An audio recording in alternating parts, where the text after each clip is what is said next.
Refractories के अधिशासी निदेशक पीके रथ ने 5 फरवरी को रामगढ़ स्थित cell refractory unit IFFCO plant का दौरा किया। इस दौरान श्री रथ ने प्रोडक्शन आदि संबंधित जानकारियां ली तथा कर्मचारियों से मिलकर उनके समस्याओं से भी अवगत हुए। वही प्रोडक्शन कैसे बढ़ाया जाए तथा पॉल्यूशन को कैसे कम किया जाए, इस पर भी कई दिशा निर्देश अपने अधीनस्थ अधिकारियों को दिया। अधिशासी निदेशक ने सुरक्षा के साथ प्लांट के काम को निष्ठापूर्वक करने की बात कर्मचारियों से कही। इस मौके पर हमारे न्यूज चैनल से विशेष बात करते हुए अधिशासी निदेशक पीके रथ ने कहा कि एक समय था जब स्टील के मामले में भारत की विश्व में ख्याति थी, लेकिन अन्य देशों की तुलना में हमने आधुनिकता पर पूरा ध्यान नहीं दिया, जिस कारण हम स्टील उत्पादन के मामले में पिछड़ते गए। उन्होंने कहा कि अब जरूरत है कि हम स्टील के क्षेत्र में आधुनिक तकनीक का प्रयोग करें। श्री रथ ने आगे कहा कि उत्पादन बढ़ाकर हम स्टील बाजार में भारत का प्रभाव स्थापित कर सकते हैं। इसके अलावा श्री रथ ने भविष्य की कई अन्य योजनाओं की भी विस्तृत जानकारियां दी, जिसका फायदा प्लांट समेत यहां के निवासियों को भी मिलेगा। इस मौके पर उनके साथ महाप्रबंधक प्रभारी बीबी कांता, महाप्रबंधक पीके गुप्ता, महाप्रबंधक उत्पादन केसी नंदन, डीजीएम आनंद सिन्हा, मैनेजर HRS श्रीवास्तव समेत सेल रिफैक्ट्री के कई अधिकारी व कर्मी मौजूद रहे। आगे का मतलब क्या, आने का उद्देश्य क्या है? और आने का उद्देश्य ये है कि रामगढ़ में हमारा रिफ्रैक्ट्री इंडस्ट्री का एक इतिहास है। ये इतिहास, यही इंडस्ट्री जो है भारत का स्टील प्लांट को, भारत का स्टील प्लांट का जो इंफ्रास्ट्रक्चर में जो कंट्रीब्यूशन है उसको, उसमें योगदान में काफ़ी अहमियत रखा है। लेकिन बाद में क्या हुआ कि जब स्टील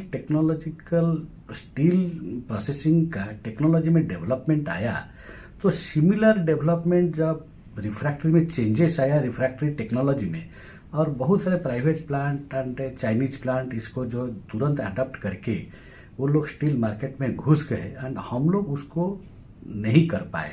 हम लोग वही पुराना टेक्नोलॉजी में रह गए।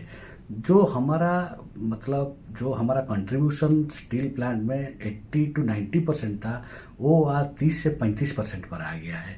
और अगर डेवलपमेंट नहीं लाएंगे, जैसे अभी तक स्पिनल रिफ्रैक्ट्रीज वगैरह का अभी चल रहा है, एल्यूमिनियम किल स्टील प्लांट लाइक उपकरण राउरकेला, अगर उसमें भी हम लोग आउट हो जाएंगे तो हम लोग का भागीदारी 15 से 20% में आ जाएगा और कम हो जाएगा। तो इसको देखते हुए अभी एकदम अलार्म बेल हम लोग दबाए हैं कि नहीं, हमको मॉडर्नाइजेशन करना है। उसके लिए अभी हम लोग कंसल्टेंट अपॉइंटमेंट का प्रोसेस में है। हमको लगता है अगला महीना हमारा कंसल्टेंट भी अपॉइंटमेंट हो जाएगा। उसके बाद हमारा टारगेट है कि 25-26 वित्तीय वर्ष में हम वो मॉडर्नाइजेशन प्रोग्राम को लेके आ जाएंगे।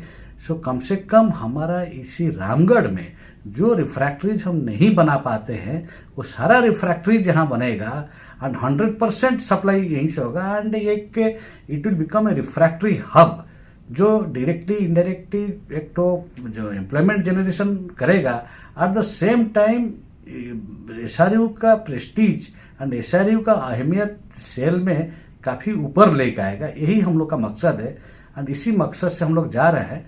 एंड हम लोग उम्मीद कर रहे हैं कि हमारा यहाँ का जो वर्कफोर्स है उन लोग का मनोबल काफ़ी हाई है, मगर उन लोग को वही टेक्नोलॉजिकल सपोर्ट नहीं मिल रहा है। एक बार वो सपोर्ट मिल जाएगा, जिसके लिए ऑलरेडी हमारा प्लांट को ऑस्ट्रिया, जापान से सब एक्सपर्ट्स लोग आके विजिट करके गए हैं और हमारा चेयरमैन साहब से उनकी बातचीत हुआ है। चेयरमैन साहब काफ़ी पॉजिटिव है, डायरेक्टर साहब, चेयरमैन साहब सब हमको बोले हैं कि नहीं, आप लोग जरूर नया टेक्नोलॉजी लाइए, नया तरह से काम करिए, नया सोच रखिए। उसके लिए सेल मैनेजमेंट पूरा आपके साथ है। तो सेल मैनेजमेंट पूरा SRU का साथ है।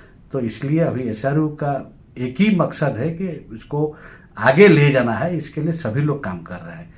इसी मकसद से हम आए थे हमारा टीम से बात करने के लिए। टीम का मनोबल काफ़ी ऊंचा है और सबका ये कामना है कि नहीं सर, हम लोग इसको जो है आगे लेके जाएंगे।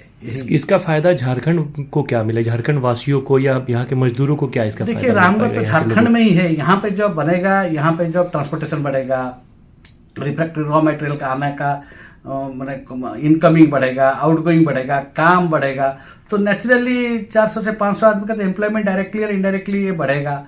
तो ट्रांसपोर्टेशन से लेके, काम से लेके उसका होगा। उसको एग्जैक्टली पैसा से अभी कैलकुलेट में नहीं कर सकता हूँ, लेकिन निश्चित रूप से ये एक रामगढ़ जो इसका एक इतिहास रहा है भारत का स्वतंत्रता में, तो वो भी भारत का जो इंफ्रास्ट्रक्चर डेवलपमेंट में भी इसका योगदान वैसे ही रहेगा।